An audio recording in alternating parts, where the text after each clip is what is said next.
So why don't we kick it off with Mock, since I see you up, and for me, you're in the top left-hand corner. So go ahead, Mock. Good morning, everybody. My name is Mock Sucheska. I serve as Bureau Chief for the Bureau of Refugee Services, as well as a State of Iowa Refugee Coordinator.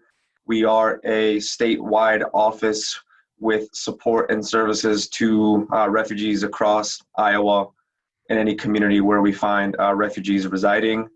We are under the Iowa Department of Human Services. And I think later on, once we go down the agenda, I can provide just some basic high-level updates of some important information that was released most recently pertaining to extended supports for refugees in our communities, mostly for refugee cash assistance and medical. I know that several of the pieces of information that were developed were released through the networks here locally with the Refugee Alliance of Central Iowa, as well as Iowa City Compassion. So if there are any questions regarding the waivers that were implemented through ORR, I'd be more than happy to answer any questions about those. Or if you just have general questions about things that are going on across the state, any trends, any data, any information, or what's coming down the pipeline, I would be more than happy to answer those. So thank you. Good to see everybody. And thank you for all the work that you are doing to support refugees in your communities. Hey, thank you, Mark. I'll put you second on the agenda.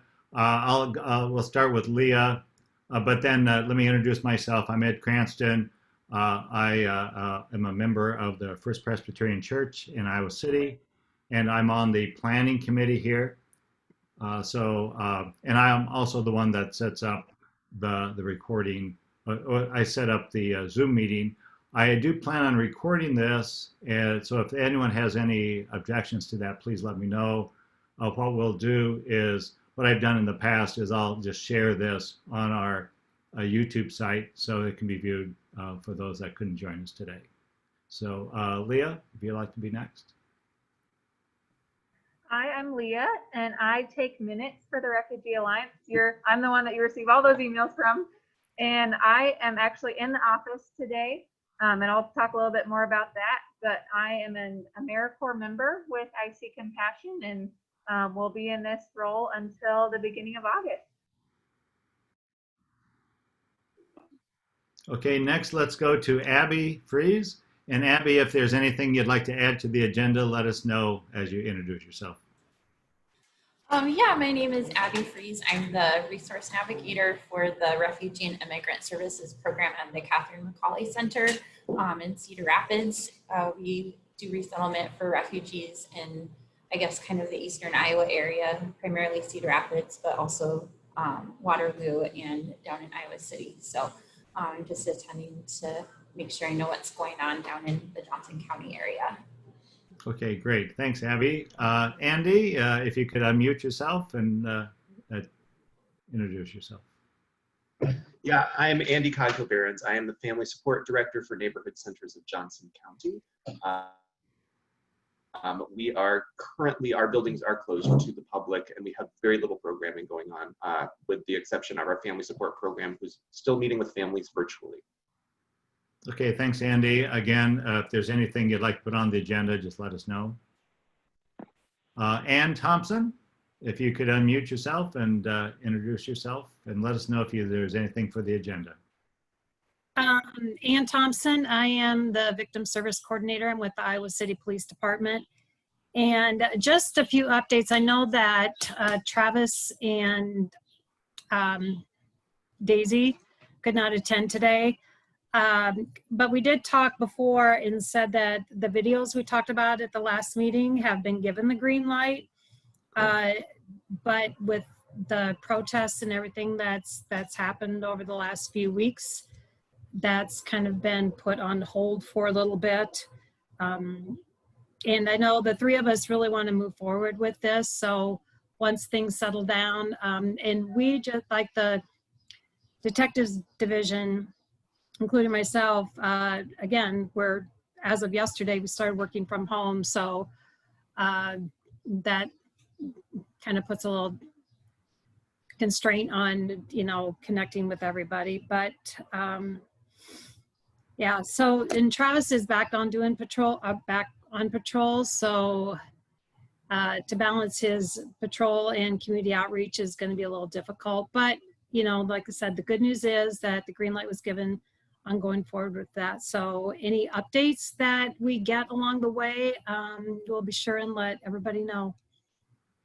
Oh, thanks so much. And really, thank you very much for still moving on that. I know I'm working at home and a lot of us are doing the same. So it does change kind of how we get things done. So thanks. Let's go to Lauren. Lauren, if you could unmute yourself and introduce yourself. Hi, my name is Lauren James Sara. I am an undergraduate student at the University of Iowa, and so I'm working with Dr. Story at the College of Public Health. And so for today, I want to share some projects that we have been working with COVID-19 and some mental health project as well for refugees. Okay, great. I'll add that to the agenda, Lauren. Thank you. Let's go to Peggy Linden. If you could unmute yourself and introduce yourself. Hi, I'm Peggy Linden. I'm with the K-PACE program at Kirkwood, and we train students, as probably most of you know, on certificate programs. So just trying to figure out what that looks like, and I'm back in my office, obviously, now. So hopefully that will continue. Okay, great. So I imagine you'll take questions, but is there anything you'd like to put on the agenda? Nothing specific. Okay, great. Hey, thanks, Peggy. Wendy, if you could unmute and introduce yourself. Morning, everyone. I'm Wendy Ford, and I work at City Hall. I don't think I have anything for the agenda. It's just been a strange few months, and we too are back working either part-time or, in my case, full-time remotely. So. Okay, thanks, Wendy. Appreciate it. Ayman, if you could introduce yourself. I'm having trouble hearing you. Let's see. Yeah, it looks like you're unmuted. Is there another option you have there?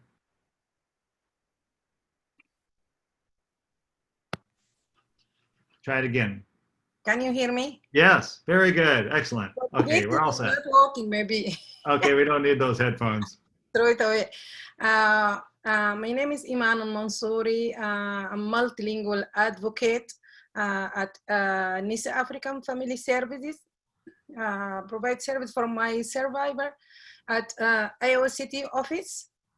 We have the, after we done, this is my introduction. Yes, this is a very good opportunity to know about the resources from Mac and from Leah, but Refugee Alliance. I have two questions.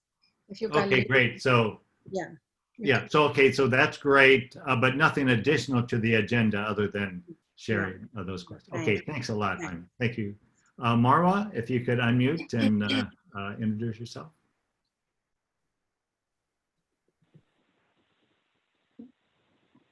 There we go. Looks like you're unmuted. Uh-oh. Can you hear me? Yes, sounds good. Hello? Excellent. Oh, Yes. Okay. Well, I'm on the phone with the audio, but on the laptop. So it's, Okay. it's not, but as long as you guys can hear me. So my name is Marwa Ibrahim. I'm the ESL coordinator at Kirkwood Community College. We are here to help.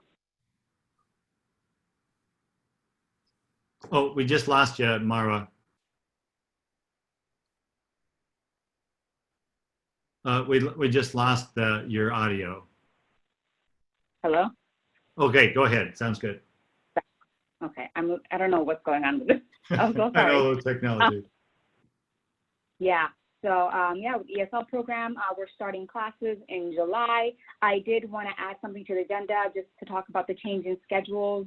We're changing the number of hours we have a week and the days that we are available as well. So I just wanted to add that. Okay, great. I'll put you on the agenda as well. Thank you. Let's go to, hey, Teresa. Good morning. You want to introduce? Well, we all know Teresa, but if you want to unmute yourself and say Hi. hello, and then if there's anything you want to add to the agenda. Yeah, really glad to be able to be with you today. And thanks, Ed, for leading. I know there's a swamp of emails today. So thanks for everybody for being here. I am the Executive Director for IC Compassion. And I do not have anything in addition to add to the agenda today. Okay, well, thank you so much. Let's go to Shanti. If you could unmute yourself and introduce yourself. Hi, I'm Shanti. Sorry, no video for me today, but you guys can all hear me okay? Yeah, sounds good. I'm on the board of IC Compassion, and I represent a program in Iowa City called the Global Food Project. And I work closely with Sunday Goshen, and he invited me to join this meeting. So I'm mostly here to listen. I don't have anything for the agenda, but there may be opportunities for Global Food to interact with this group more in the future. So just here to listen. Excellent. Hey, thanks a lot, Shanti. Ayatollah, if you could unmute yourself and introduce yourself. Oh yeah, that was great. Great way to say my name, by the way. So I'm Ayo, and I work with the the Resurrection Assembly of God Church, and I work with AmeriCorps there, and I'm basically just here to just listen in and learn anything that is important for AmeriCorps right now. So yeah. Well, great. Yeah, thanks for joining. And so what I have for the agenda, I have Leah, Mock, Lauren, and Marwa. Did I miss anyone? Okay, so let's go to Leah. And if you could give us an update on things there at the office. Yeah. So since probably March, when all of this started, we stopped doing most of our services and switched over to doing food relief, which was a need that we were seeing, especially in our community. And so I'm sorry for those of you that get to hear all this again, but we on Tuesdays get in a truck. So all of our AmeriCorps come to IC Compassion, and we help unload that and put everything away and get it where it needs to go.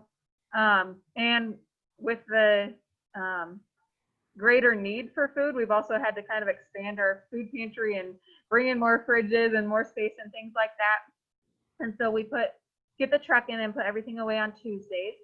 And then we prepare some boxes ahead of time with just the dry goods and things like that. So those are ready to go on Wednesday. And Wednesday is our first day during the week that we actually hand out boxes. And we are trying to do that in the safest way possible. So usually people will wait outside. We're no longer having people come into the building and go through the food pantry. We are putting the boxes together for them. And so they'll come, and there's a set of double doors, and they'll wait outside, and we'll get their box ready, and then we'll set it between the doors, close the doors on the inside so that they can then come into that little opening and grab their box.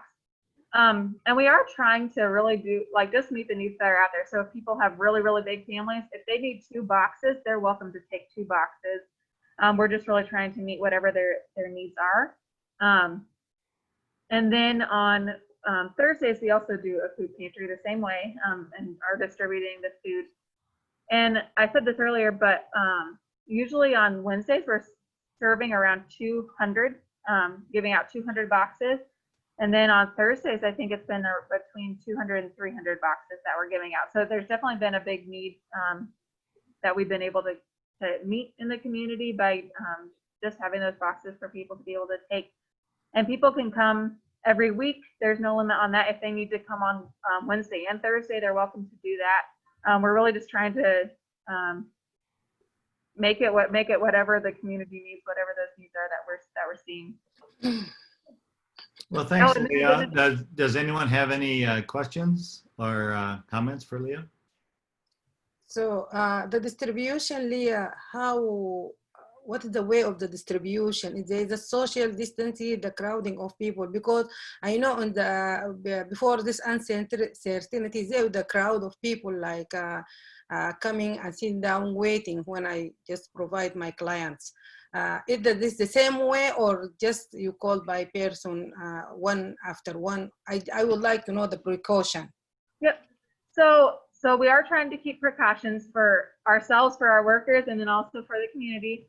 And so I mentioned we have kind of a double doors in our building with like a little welcome space in between. And so we stay on one side of the door and then our clients stay on the outside.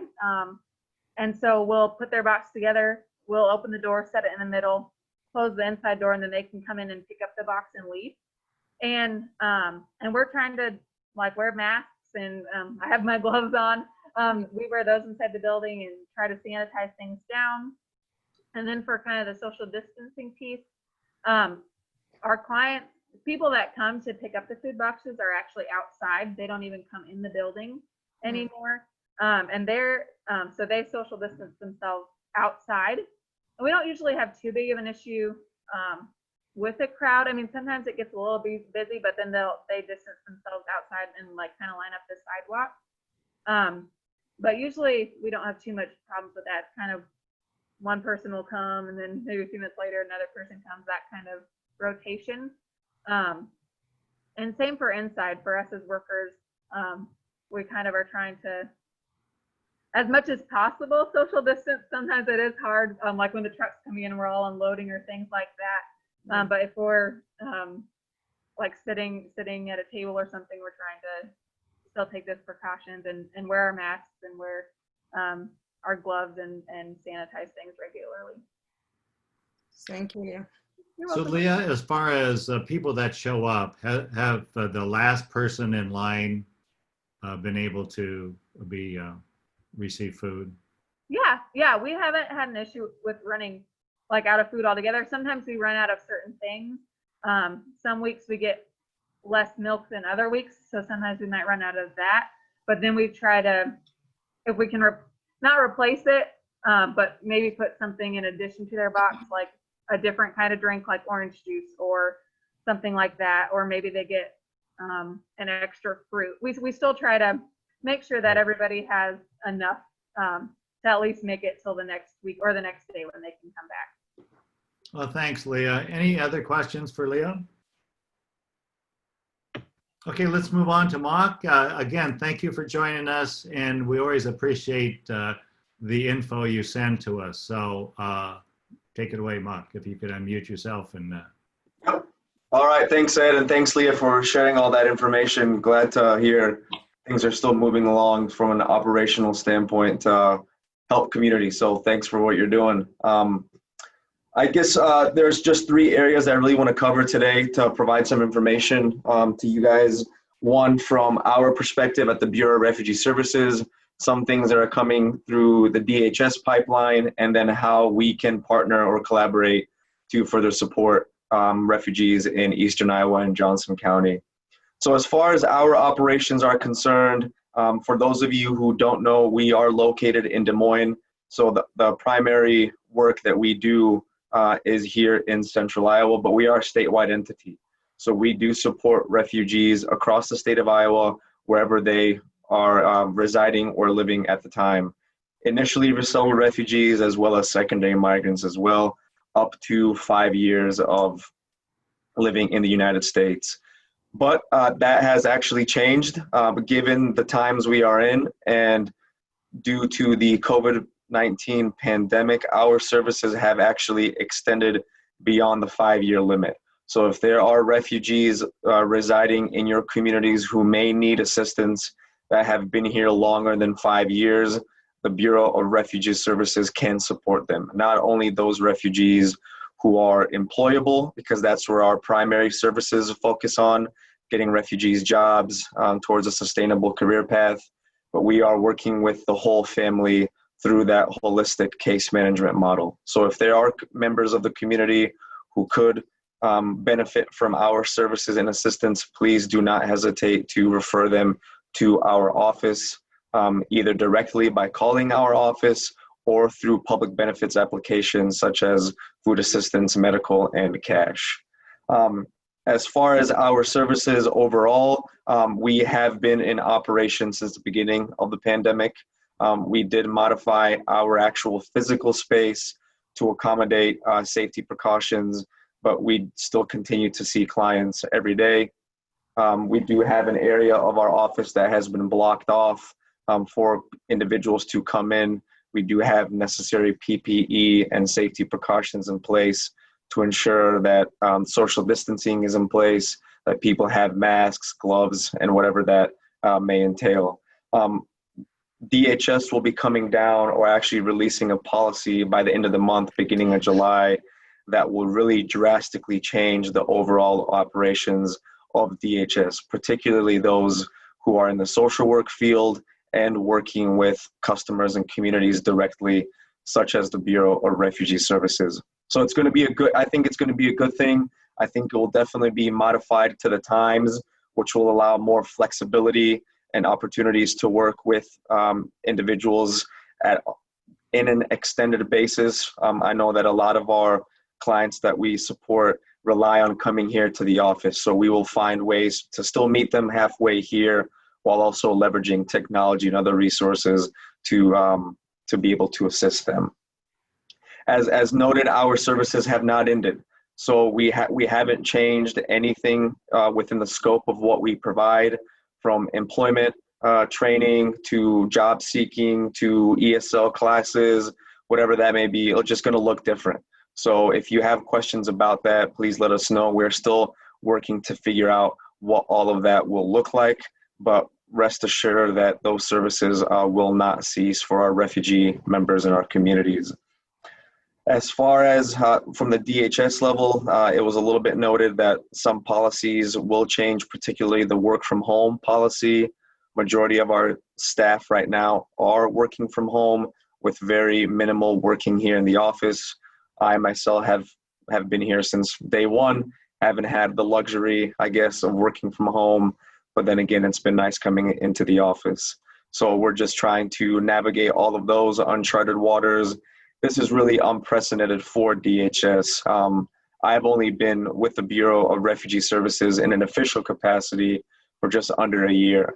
A lot of my staff here have been collectively over 250 years of experience. So they have not seen a lot of changes at the Department of Human Services, but with the response to the pandemic, we naturally had to make some changes.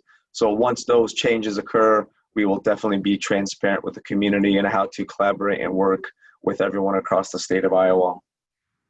I know that I shared some information through IC Compassion's distribution network through Leah, and I wanted to mostly focus on that if anybody had any questions, mostly pertaining to the ORR waivers with extended eligibility for refugee cash assistance and medical, and if there were any other questions regarding national trends with resettlement, of how things are going on across communities here in the United States or even Iowa, and as well as what sorts of potential extended services BRS could provide, either through collaborations and partnerships with agencies in your respective communities. I want to remind everybody and really harp on this point that we are a statewide entity.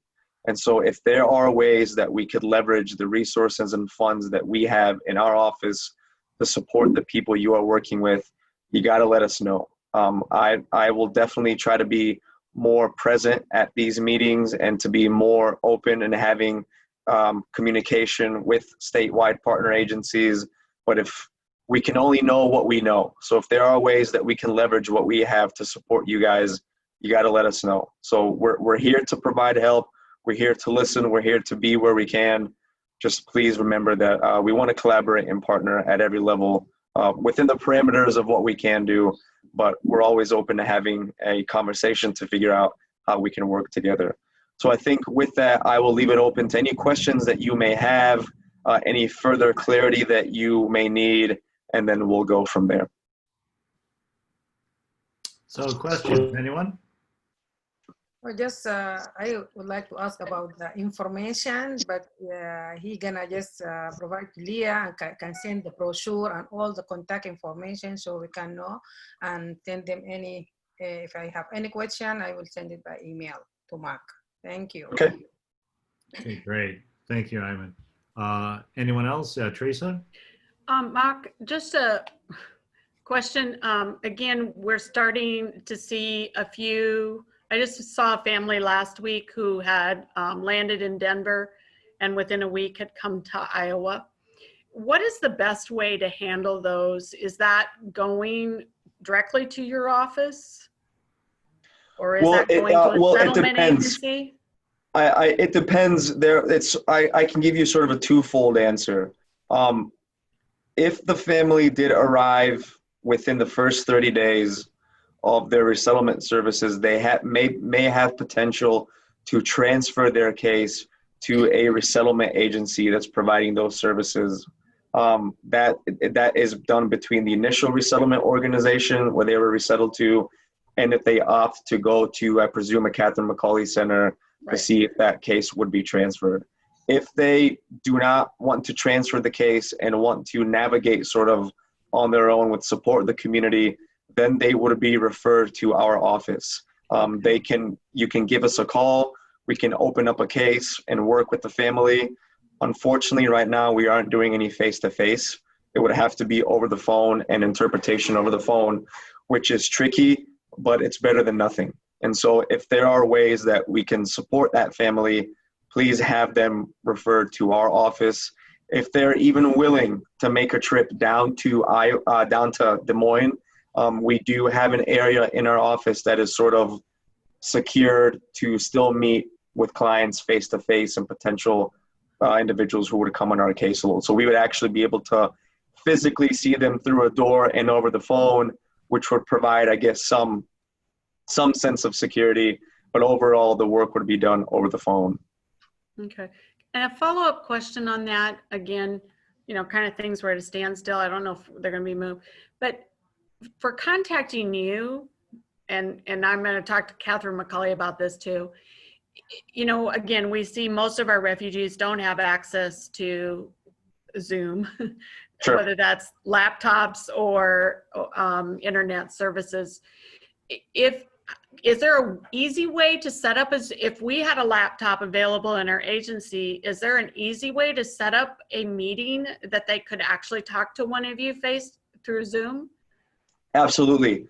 So another sort of archaic policy that DHS had was no webcams on desktop computers, but we have to evolve as we go down this path. So we've been approved for webcams, believe it or not. So we'll be able to start having digital face-to-face meetings with our clients and potential individuals that we are going to be working with. The caveat to that is, though, we can't, as an entity, DHS cannot set up Zoom meetings. But if somebody else sets up Zoom meetings, we can participate in those Zoom meetings. We have our own networks that we have internally that we've vetted over the years. So we use Skype. Skype is the best way that we're able to communicate with people. But if somebody else sets up the Zoom, we can definitely Zoom with them. And just refresh was that in that document, or is that something new that's coming out with the changes, and you'll let us know a process for that?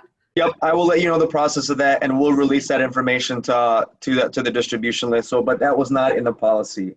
That reminds me, though, regarding supporting individuals, we did, as an office, identify clients and those who are receiving services from our office statewide who could benefit from the extended services or supports through the waivers.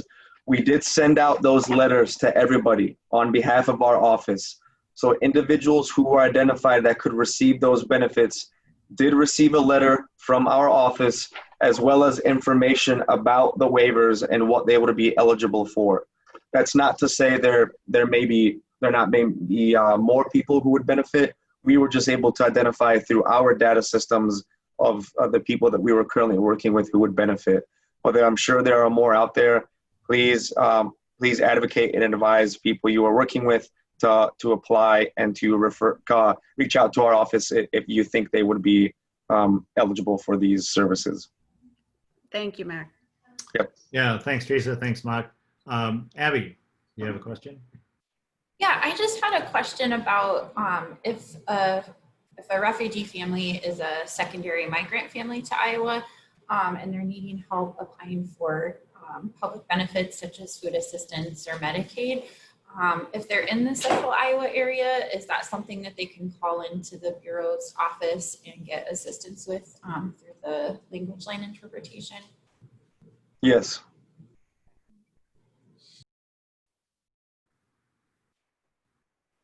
Okay. It's pretty, Other yeah. questions? Yes, Oh, they sorry. can. Yeah, for sure. Excellent. Other questions for Mark? Okay, let's move on to Marwa. If you could unmute yourself, take it away. Hello? Yes, I can hear you just fine. Go ahead. Okay. So I just wanted to bring up a few things that are going on here at ESL Kirkwood. The first is that we finished post-testing our students from last year, which is great, and now we're getting some students registered. We'll be working on registration from this week up until the 17th, since our first session does start on the 20th, and we are continuing with that, and the classes will be online again via Zoom. The biggest difference for this academic year is our classes are changing from 2 days a week, from about 4 to 5 hours, depending on AM or PM schedules, to 4 days a week at 6 hours of instruction. The new schedule, again, will be Monday through Thursday. Classes are every day, and they can have classes from 9 to 10:30 or 11 to 12:30, and then the evening time is 5:30 to 7 or 7:30 to 9.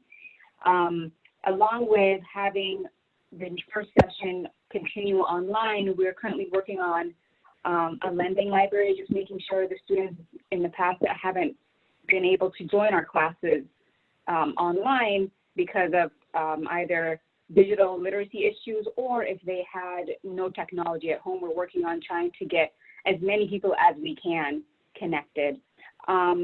So we're hoping to go face-to-face after this first session, but again, we don't really know what's going to happen. So if not, we'll continue online.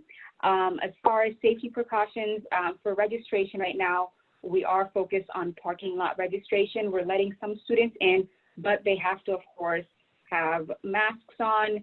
We have a station up front. There are gloves, hand sanitizers, everything like that. We are social distancing. We have only a specific number of students that are allowed in each class and in our space as a whole.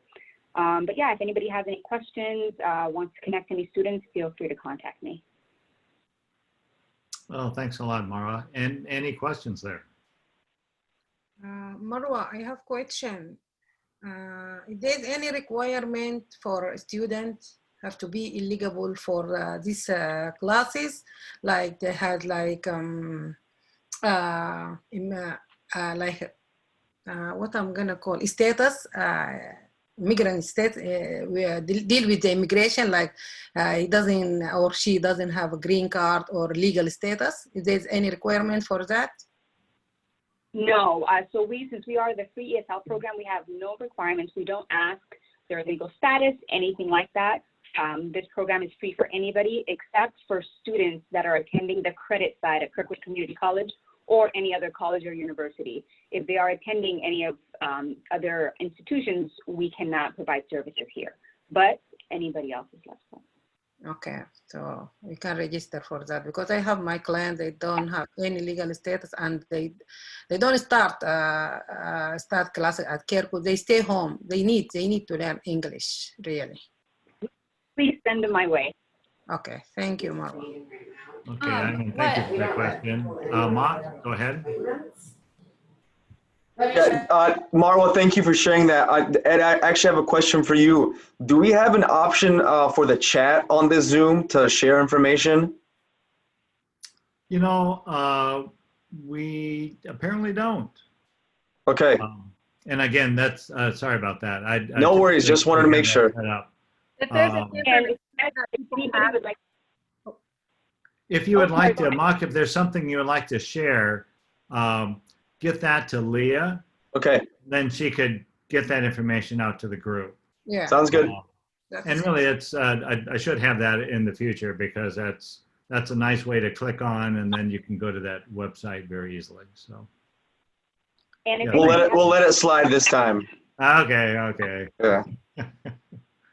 If anybody has any specific questions, my first name and last name is just marwa.ibrahim@kirkwood.edu, and you can email me directly as well. Okay, great. And Leah, if you could get that in the minutes, that would be nice. Abby, you have a question? Oh, I just wanted to share where I'm in that one of my colleagues at Kirkwood with their free community ESL program said that if someone does have a social security number, that they are asked to provide it for documentation purposes. But like Marwa said, it's not a requirement for someone to take the free community ESL classes. But if someone does have legal status, they are just asked to provide whatever identification they have. Okay, great. Thank you. Anyone else? Anything else for the agenda? So again, Anne, thank you. Be sure and pass on to Daisy and Travis our regards, and appreciate them joining us last time. Abby, was there something else? Oh, sorry. I didn't think of this earlier, but the Catherine McCauley Center is moving to a new building next month. And so I don't know how much that will affect folks that are in other parts of Iowa, but if you have any clients that are working with us, we'll be just a few blocks over on Southeast 5th Street. I think in a couple of weeks we'll be moving and hopefully be getting settled in. So yeah, come see our new building, I guess. Okay, great. So Abby, go ahead and share that with Leah, and then she can share that in the minutes. Andy. Yes, I just wanted to share with everybody that while Neighborhood Centers is closed, our family support program is still up and running and doing visits with families virtually. If you know of families who are in need of some family support services, we are here and available. Our focus is families with young children, prenatal to pre-kindergarten. So coming up here in August, a lot of our families with kindergartners are going to be leaving, and so we're going to be enrolling new families. Our focus is on child development as the curriculum, but we also do a lot of support as far as appointments and paperwork and translation. Our workers do speak Spanish, Portuguese, Arabic, French, Lingala, and Swahili. So can provide that support in a lot of different languages. So if you know of families with young children, send them our way. Okay, great. That's good information. Teresa, if you'd like to unmute, go ahead. Yeah, I'm just gonna just quickly say that USCIS offices did reopen up, and we are starting to see citizenship interviews being rescheduled. And so although all our other programming has been postponed, we are setting up individual tutoring for anyone who needs to prepare for those interviews. So just feel free to send them our way. Okay, great. Thanks, Teresa. Any other things to share? Okay, well, thanks everyone for hopping on at the last minute. I bet next month we'll have the agenda out sooner. So, again, thanks for coming, and I'll plan on putting this out on our YouTube site for others to Ed, I have one last thing to share. Oh, sure, go on. Yeah, and so we've been doing with the Congolese Health Partnership a series of videos covering COVID-19 information. And yesterday, Dr. Story actually sent an email to everyone. If you haven't seen that email, maybe Leah can remind everyone or put on the minutes. But the videos covers 4 languages: English, Spanish, French, and Swahili. And it just covers basic information about COVID-19, the symptoms and prevention, as well as testing and how people can take care of themselves in those 4 languages. And so it would be great if someone wants to know more about COVID-19 in their own languages, if it's under those 4 categories. I would encourage everyone to share that. We also been doing this program called Problem Management Plus. And so it's basically for anyone who is experiencing some types of psychological stress or emotional stress. And we've been training people since January helping people to do that. And so it's a low impact psychological program. It's not the facilitator, they're not mental health professional, but they've been training to help people with low impact things that can help with psychological. And so the program can benefit anyone who is experiencing emotional stress, and there's no cost at all. And it also can be in different languages. We have facilitator who speak English, Spanish, Swahili. So anyone who are under those categories can be on the program itself. And so the benefit is just to help anyone who's just under stress. And as I said, it doesn't cost any money at all. And like I said, the facilitator have been going to training since January. And so they are right now equipped with all the necessary information that can help anyone. And so if you know people who need help in terms of depression and anxiety like that, we give this program for them to help manage their stress. Like, look at this as a way with like doctors. Doctor give you prescription and things to do, but it's the patient's job to do the work. And so that's the way we do the program. And so if you have any question or want to know more about this, or if anyone you know can benefit from this program, I would ask Leah to put Dr. Story's email on the minute. And yeah, any other question? Okay, any questions for Lauren? Lauren. Yeah. Hi, Lauren. Actually, my coordinator shared with us this video about answering question COVID-19. And they said on the video have Arabic language, but I couldn't find the link with Arabic. Yes, I found it with Spanish and English, and I believe so French. But I didn't find the Arabic link because I would like to share it with my survivors. If you yes.